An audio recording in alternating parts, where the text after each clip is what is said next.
Barokahna sekolai. Ada yang bertanya sama saya ketika saya berbicara di suatu majelis. Mengapa sekarang ini sepertinya sekolah kehilangan kesaktian untuk membentuk hati anak-anak kita?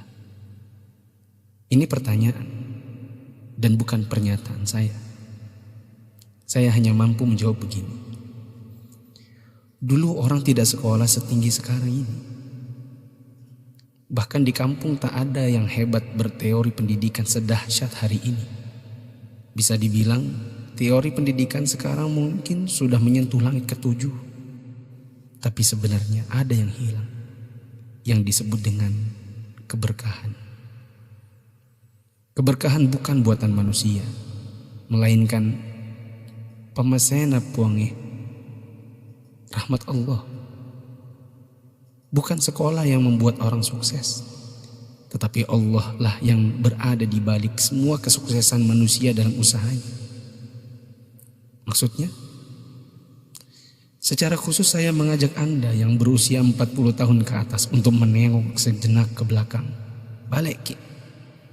Ingat waktu kita sekolah di SD, yang nafas tak baru setengah-setengah, kita sudah disuruh ke sawah, membantu guru matanik, menanam padi, membantu guru mencari kayu bakar di dare, di kebun, mengambil air untuk dipakai guru di rumahnya, disimpan di gumbang. Teori praksis pendidikan saat ini akan berkata bahwa ini tak ada hubungannya dengan kurikulum dan media pendidikan dan lain-lain. Kita disuruh mengerjakan pekerjaan oleh guru yang seakan tiada hubungannya dengan akademik. Bukan itu saja, bahkan mungkin kita pernah menjaga jualan guru. Tak hanya itu, kita kalau dipukul oleh guru hingga setengah hidup, atau masengo, mimisan, akibat pukulan mistar kayu guru dan jangka pelingkar yang ujungnya runcing. Disinilah intinya. Atas itu semua, pernahkah orang tua kita protes?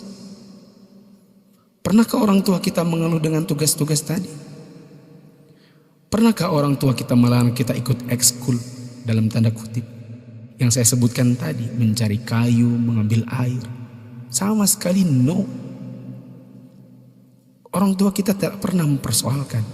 Inilah mata air yang mengalirkan keberkahan. Atas kesabaran orang tua terhadap dunia persekolahan, Allah pun turun dengan tangannya. Dia membalas kebaikan hati orang tua atas penghormatan terhadap guru dan eksistensi sekolah yang bahkan mungkin dengan segala kelemahan. Tak perlu pakai teori pendidikan, sebab orang tua kita tak paham itu semua. Tapi teori dan kehendak Allah yang berlaku.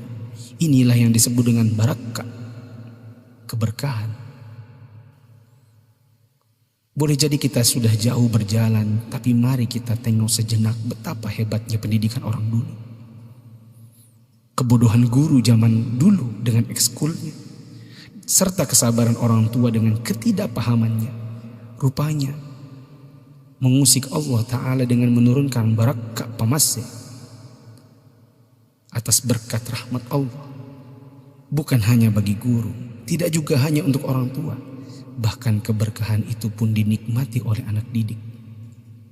Tengoklah sekarang, orang tua memenjarakan guru, anak memfitnah gurunya, dicubit bilangnya ditempeleng, diajari katanya dicaci maki, dinasihati lapornya dihina, ditegur ujarnya dipermalukan. Bagaimana mungkin berkah Allah bisa datang? Anda yang berumur 40-an, pernah kita melakukan ini? Bahkan kita membohongi orang tua karena melindungi guru. Kalau perlu orang tua tak perlu tahu apapun keadaannya. Itulah sebabnya di akhir sekolah dahulu kita selalu menyisakan air mata kebahagiaan.